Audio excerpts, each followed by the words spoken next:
It's not Gautam తిన్నూర్ KGF. Vijay గారు చెప్పిందే మీరు ఒక మల్లీరావా, ఒక జెర్సీ తీసిన director cinema, high on drama, action ఒక ఎలిమెంట్ దాంట్లో, హై ఆన్ డ్రామా. కానీ మీరు చెప్పినట్టు గ్రాండ్ విజువల్స్ ఆటలతో కొత్త వరల్డ్ క్రియేట్ చేయడానికి ట్రై చేస్తాం, న్యాచురల్ లొకేషన్స్తో.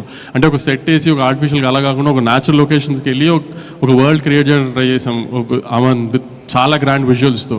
దాంట్లో గౌతమ్ ఒక మంచి డ్రామా ఉన్న కథ చెప్తున్నాడు, యాక్షన్ దానికి ఒక బ్యాక్ డ్రాప్ మాత్రమే.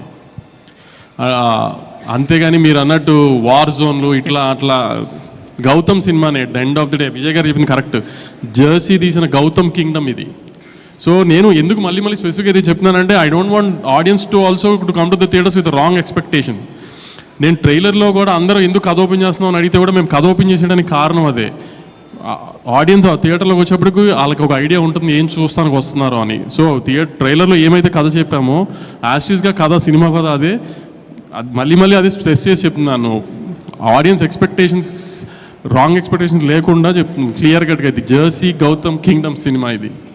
విజయ్ గారు, ఈసారి ఎలాగైనా సరే హిట్ కొట్టాలన్న ప్రెషర్ మీ షోల్డర్స్ మీద ఉంది సార్ ఈ సినిమా చేస్తున్నప్పుడు? కానీ ప్రెషర్ ఎప్పుడు ఉంటుంది, ప్రెషర్ తప్పదు, కానీ